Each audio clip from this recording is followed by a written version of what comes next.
একটা খাবো, দুটো খাবো, 7 বেটাকে ইচ্ছি দিয়ে খাবো। বেটারা আমাকে দুবার ফাঁকি দিয়েছে, আজ আর তোদের ছাড়ছি না।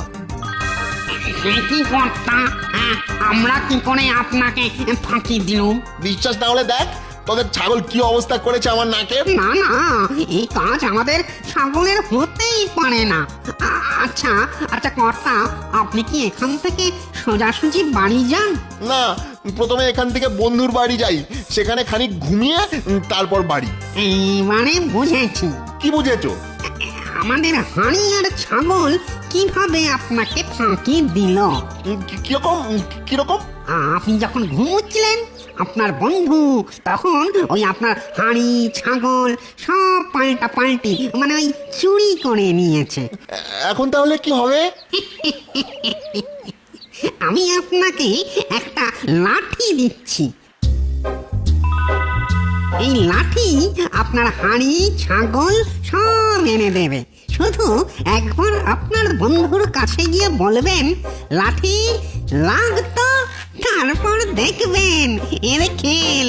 লাখো লোক ছুটে এলেও ওই লাঠির সঙ্গে আর পেরে উঠবে নিকো। লাঠি তাদের সকলকে পিটিয়ে একেবারে পাঠ করে দেবে। হ্যাঁ,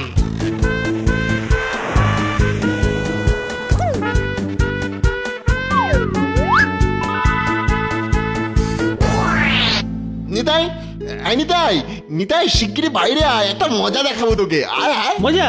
বেশ তো, দেখা দেখা তোর মজা দেখা। লাঠি লাগতো।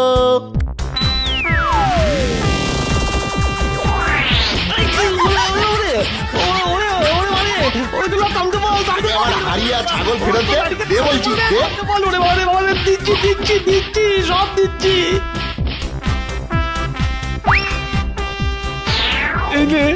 এই নে ভাই তোর হাড়ি, এই তোর ছাগল।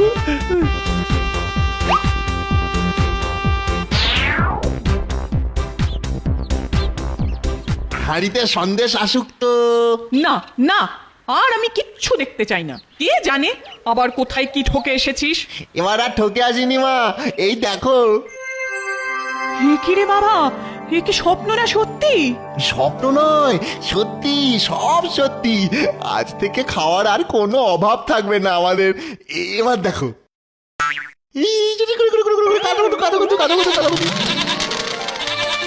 ওরে বাবা, কত কত মোহর, কত মোহর।